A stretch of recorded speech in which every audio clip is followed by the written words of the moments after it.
हर महादेव। दोस्तों, आपके अपने चैनल शिव धार्मिक में आपका बहुत बहुत स्वागत है। भगवान भोलेनाथ की कृपा आप पर और आपके परिवार पर सदा सर्वदा बनी रहे। दोस्तों, आज की वीडियो में हम बात करने वाले हैं माँ संतोषी की व्रत कथा। जैसा कि हम जानते हैं, शुक्रवार माता संतोषी को समर्पित है, तो इस दिन माता संतोषी का व्रत रखा जाता है। तो आज की वीडियो में हम सुनेंगे शुक्रवार माता संतोषी की व्रत कथा। तो आप सभी ध्यानपूर्वक और पूरे श्रद्धा भाव से माता संतोषी की कथा जरूर सुने और हाँ, कथा को बीच में नहीं छोड़ें। शुक्रवार के दिन माँ संतोषी का व्रत पूजन किया जाता है। इस पूजन के दौरान माता की आरती, पूजन तथा अंत में माता की कथा सुनी जाती है। तो आइए सुनते हैं शुक्रवार के दिन की जाने वाली संतोषी माता की व्रत कथा। एक बुढ़िया थी, उसके 7 बेटे थे। 6 कमाने वाले थे जबकि एक निकम्मा था। बुढ़िया 6 बेटों की रसोई बनाती, भोजन कराती और उनसे जो कुछ जूठन बचती वह 7वें को दे देती। एक दिन वह पत्नी से बोला, देखो मेरी माँ को मुझ पर कितना प्रेम है। वह बोली, क्यों नहीं, सबका जूठा जो तुमको खिलाती है। वह बोला, ऐसा नहीं हो सकता है, मैं जब तक आँखों से न देख लूँ मान नहीं सकती। बहू हंसकर बोली, देख लोगे तब तो मानोगे। कुछ दिन बाद त्योहार आया। घर में 7 प्रकार के भोजन और चूरमे के लड्डू बने। वह जांचने से को सिर दुखने का बहाना कर पतला वस्त्र सिर पर ओढ़े रसोई घर में सो गया। वह कपड़े में से सब देखता रहा। 6 भाई भोजन करने आए। उसने देखा माँ ने उनके लिए सुंदर आसन बिछा, नाना प्रकार की रसोई परोसी और आग्रह करके उन्हें जमाया। वह देखता रहा। 6 भोजन करके उठे, तब माँ ने उनकी झूठी थालियों में से लड्डुओं के टुकड़े उठाकर एक लड्डू बनाया। जूठन साफ कर बुढ़िया माँ ने उसे पुकारा, बेटा 6 भाई भोजन कर गए, अब तू ही बाकी है, उठ, तू कब खाएगा। वह कहने लगा, माँ मुझे भोजन नहीं करना, मैं अब परदेश जा रहा हूँ। माँ ने कहा, कल जाता हो तो आज चला जा। वह बोला, हाँ आज ही जा रहा हूँ। यह कहकर वह घर से निकल गया। 7वें बेटे का परदेश जाना। चलते समय पत्नी की याद आ गई। वह गौशाला में कंडे उपले थाप रही थी। वहाँ जाकर बोला, हम जावे परदेश, आवेंगे कुछ काल, तुम रहियो संतोष से, धर्म अपनो पाल। वह बोली, जाओ पिया आनंद से, हमारो सोच हटाए, राम भरोसे हम रहें, ईश्वर तुम्हें सहाय। 2 निशानी आपन देख, धरूं में धीर, सुधिमति हमारी विसारियो, रखियो मन गंभीर। वह बोला, मेरे पास तो कुछ नहीं है, यह अंगूठी है, सो ले और अपनी कुछ निशानी मुझे दे। वह बोली, मेरे पास क्या है, यह गोबर भरा हाथ। यह कहकर वह उसकी पीठ पर गोबर के हाथ की थाप मार दी। वह चल दिया। चलते चलते दूर देश पहुंचा। वहाँ एक साहूकार की दुकान थी। वहाँ जाकर कहने लगा, भाई मुझे नौकरी पर रख लो। साहूकार को ज़रूरत थी, बोला, रह जा। लड़के ने पूछा, तनख्वाह क्या दोगे। साहूकार ने कहा, काम देखकर दाम मिलेंगे। साहूकार की नौकरी मिली। वह सुबह 7 बजे से 10 बजे तक नौकरी बजाने लगा। कुछ दिनों में दुकान का सारा लेन देन, हिसाब किताब, ग्राहकों को माल बेचना, सारा काम करने लगा। साहूकार के 7-8 नौकर थे, वे सब चक्कर खाने लगे। यह तो बहुत होशियार बन गया। सेठ ने भी काम देखा और 3 महीने में ही उसे आधे मुनाफे का हिस्सेदार बना लिया। वह कुछ वर्ष में ही नामी सेठ बन गया और मालिक सारा कारोबार उस पर छोड़कर चला गया। इधर पति अनुपस्थिति में सास का अत्याचार, इधर उसकी पत्नी को सास ससुर दुख देने लगे। सारी गृहस्थी का काम करा के उसे लकड़ी लेने जंगल में भेजते। इस बीच घर के आटे से जो भूसी निकलती उसकी रोटी बनाकर रख दी जाती और फूटे नारियल की नरेली में पानी। एक दिन वह लकड़ी लेने जा रही थी। रास्ते में बहुत सी स्त्रियां माता संतोषी का व्रत करती उसे दिखाई दी। वह वहाँ खड़ी होकर कथा सुनने लगी और पूछा, बहनों तुम किस देवता का पूजन और व्रत करती हो और उसके करने से क्या फल मिलता है। यदि तुम इस व्रत का विधान मुझे समझा कर कहोगे तो मैं तुम्हारा बड़ा एहसान मानूंगी। तब उनमें से एक स्त्री बोली, सुनो, यह संतोषी माता का व्रत है। इसके करने से निर्धनता, दरिद्रता का नाश होता है और जो कुछ मन में कामना हो सब संतोषी माता की कृपा से पूरी होती है। तब उसने उससे व्रत की विधि पूछी।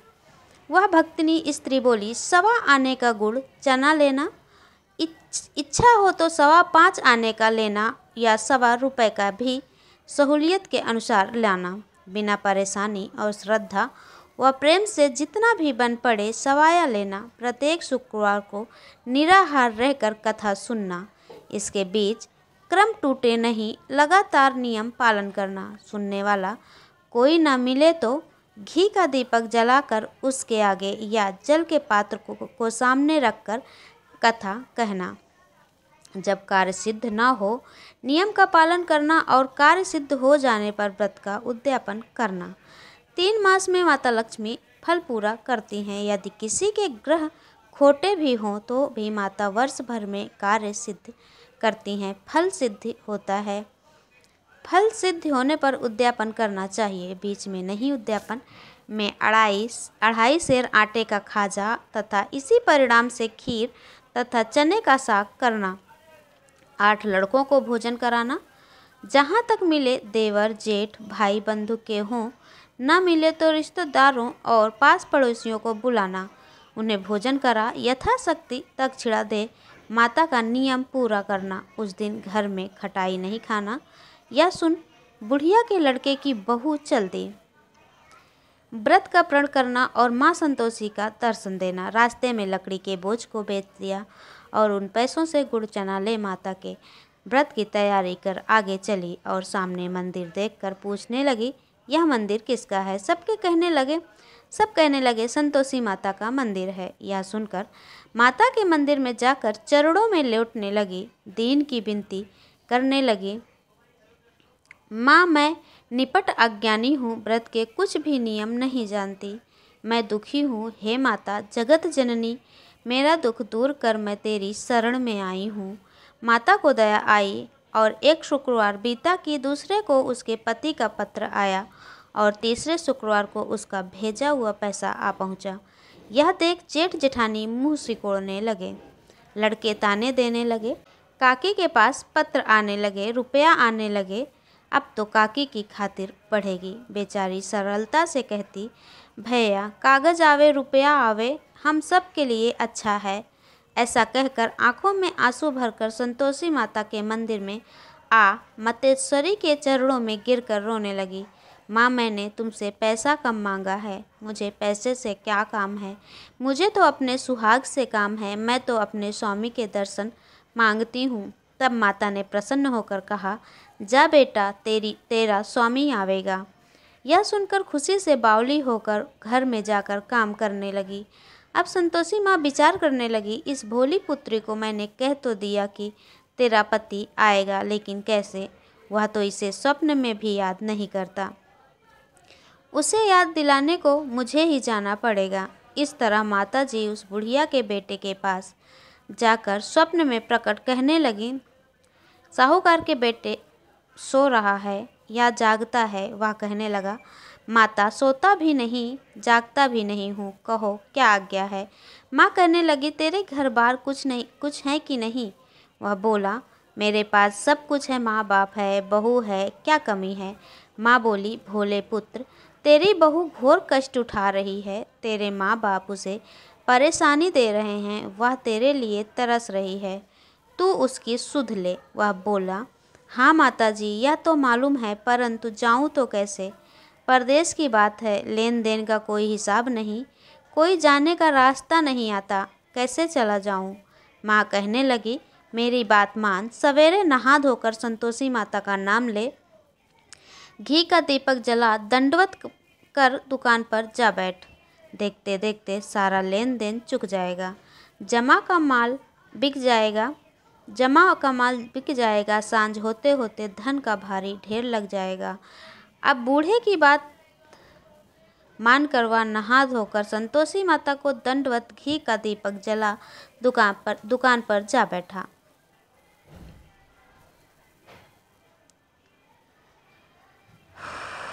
थोड़ी देर में देने वाले रुपया आने लगे। लेने वाले हिसाब लेने लगे। कोठे में भरे सामान की खरीदार नगद दाम से सौदा करने लगे। शाम तक धन का भारी ढेर लग गया। मन में माता का नाम ले चमत्कार देख प्रसन्न हो घर ले जाने के वास्ते गहना कपड़ा सामान खरीदने लगा। यहाँ काम से निपट तुरंत घर को रवाना हुआ। उधर उसकी पत्नी जंगल में लकड़ी लेने जाती है। लौटते वक्त माता जी के मंदिर में विश्राम करती है। वह तो उसके प्रतिदिन रुकने का तो स्थान ठहरा। धूल उड़ती देख वह माता से पूछती है, हे माता, यह धूल कैसे उड़ रही है? माता कहती है, हे पुत्री, तेरा पति आ रहा है। अब तू ऐसा कर, लकड़ियों के 3 बोझ बना ले। एक नदी के किनारे रख और दूसरा मेरे मंदिर पर व तीसरा अपने सिर पर।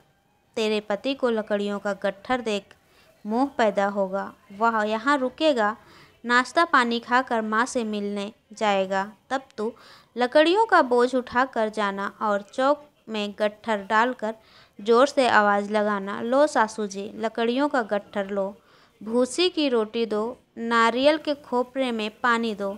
आज मेहमान कौन आया है माता जी? से बहुत अच्छा कहकर वह प्रसन्न मन से लकड़ियों के 3 गट्ठर बनाई। एक नदी के किनारे पर और एक माता जी के मंदिर पर रखा। इतने में मुसाफिर आ पहुंचा। सूखी लकड़ी देख इसकी इच्छा उत्पन्न हुई कि हम यहीं पर विश्राम करें और भोजन बनाकर खा पीकर गांव जाएं। इसी तरह रुककर भोजन बना, विश्राम करके गांव को गया। सबसे प्रेम से मिला। उसी समय सिर पर लकड़ी का गट्ठर लिए वह उतावली सी आती है। लकड़ियों का भारी बोझ आंगन में डालकर जोर से 3 आवाज़ देती है, लो सासू जी, लकड़ियों का गट्ठर लो, भूसी की रोटी दो, आज मेहमान कौन आया है? यह सुनकर उसकी सास बाहर आकर अपने दिए हुए कष्टों को भुलाने हेतु कहती है, बहू, ऐसा क्यों कहती है? तेरा मालिक ही तो आया है। आ बैठ, मीठा भात खा, भोजन कर, कपड़े गहने पहन। उसकी आवाज़ सुन उसका पति बाहर आता है। अंगूठी देख व्याकुल हो जाता है। माँ से पूछता है, माँ, यह कौन है? माँ बोली, बेटा, यह तेरी बहू है। जब से तू गया है तब से सारे गांव में भटकती फिरती है। घर का काम काज कुछ करती नहीं, 4 पहर आकर खा जाती है। वह बोला, ठीक है माँ, मैंने इसे भी देखा और तुम्हें भी देखा। अब दूसरे घर के ताले दो, मैं उसमें रहूँगा। माँ बोली, ठीक है, जैसे तेरी मर्जी। तब वह दूसरे मकान की तीसरी मंजिल पर कमरा खोल सारा सामान जमाया। एक दिन में राजा के महल जैसा ठाट बाट बन गया। अब क्या था, बहू सुख भोगने लगी। इतने में शुक्रवार आया। शुक्रवार व्रत के उद्यापन में हुई भूल किया खटाई का इस्तेमाल। उसने पति से कहा, मुझे संतोषी माता के व्रत का उद्यापन करना है। पति बोला, खुशी से कर लो। वह उद्यापन की तैयारी करने लगी। जेठानी के लड़कों को भोजन के लिए कहने गई। उन्होंने मंजूर किया, परंतु पीछे से जेठानी ने अपने बच्चों को सिखाया, देखो, भोजन के समय खटाई मांगना, जिससे उसका उद्यापन पूरा ना हो। लड़के खाना खाने आए। खीर खाना पेट भर खाया, परंतु बाद में खाते ही कहने लगे, हमें खटाई दो, खीर खाना हमको नहीं भाता, देखकर अरुचि होती है। वह कहने लगी, भाई, खटाई किसी को नहीं दी जाएगी, यह तो संतोषी माता का प्रसाद है। लड़के उठकर खड़े हुए, बोले, पैसा लाओ। भोली बहू कुछ नहीं जानती थी, उन्हें पैसे दे दिए। लड़के उसी समय हट करके इमली खटाई ले खाने लगे। यह देखकर बहू पर माताजी ने कोप किया। राजा के दूत उसके पति को पकड़ कर ले गए। जेठ जेठानी मनमाने वचन कहने लगे, लूट लूट कर धन इकट्ठा कर लाया है, अब सब मालूम पड़ जाएगा, जब जेल की मार खाएगा। बहू से यह सहन नहीं हुआ। रोती हुई वह माता जी के मंदिर गई। कहने लगी, हे माता, तुमने क्या किया? हंसा कर अब भक्तों को रुलाने लगी। माता बोली, बेटी, तूने उद्यापन में करके मेरा व्रत भंग किया है। वह कहने लगी, माता, मैंने कुछ अपराध नहीं किया, मैंने तो भूल से लड़कों को पैसे दे दिए थे, मुझे क्षमा करो, मैं फिर तुम्हारा उद्यापन करूँगी। माँ बोली, अब भूल मत करना। वह कहती है, अब भूल नहीं होगी, अब बतलाओ वो कैसे आवेंगे?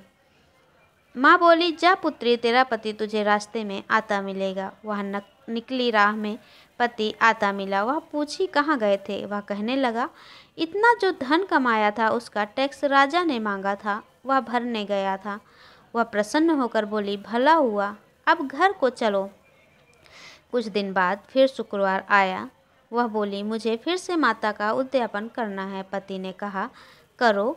बहू फिर जेठ के लड़कों को भोजन को कहने गई। जेठानी ने एक दो बातें सुनाई और सब लड़कों को सिखाने लगी, तुम सब लोग पहले ही खटाई मांगना। लड़के भोजन से पहले कहने लगे, हमें खीर नहीं खानी, हमारा जी बिगड़ता है, कुछ खटाई खाने को दो। वह बोली, खटाई किसी को नहीं मिलेगी, आना है तो आओ। वह ब्राह्मण के लड़कों को लाकर भोजन कराने लगी। यश शक्ति दक्षिणा के सखा एक एक फल उन्हें दिया। संतोषी माता प्रसन्न हुई। माता की कृपा होते ही 9वें मास में उसके चंद्रमा के समान सुंदर पुत्र की प्राप्ति हुई। पुत्र को पाकर प्रतिदिन वह माता जी के मंदिर को जाने लगी। माँ ने सोचा, यह हर रोज मंदिर आती है, आज क्यों न इसके घर चलूं। यह विचार कर माता ने भयानक रूप बनाया। गुड़ चने से सना मुख, ऊपर सूंड के समान होंठ, उस पर मक्खियाँ भिन भिन कर रही थी। देहली पर पैर रखते ही उसकी सास चिल्लाई, देखो रे, कोई चुड़ैल डाकिन चली आ रही है, लड़कों इसे भगाओ, नहीं तो किसी को खा जाएगी। लड़के भगाने लगे, चिल्लाकर खिड़की बंद करने लगे। बहू रोशनदान से उसे देख रही थी। प्रसन्नता से पगली बन चिल्लाने लगी, आज मेरे घर माता आई हैं, आज मेरे घर माता आई हैं। वह बच्चे को दूध पीने से हटाती हैं, इतने में सास का क्रोध फट जाता है। वह बोली, क्या उतावली हुई है, बच्चे को पटक दिया। इतने में माँ के प्रताप से लड़के ही लड़के नजर आने लगे। वह बोली, माँ, मैं जिसका व्रत करती हूँ यह संतोषी माता हैं। सबने माता जी के पैर पकड़ लिए और विनती कर कहने लगे, हे माता, हम मूर्ख हैं, अज्ञानी है, तुम्हारे व्रत की विधि हम नहीं जानते। व्रत भंग कर हमने बड़ा अपराध किया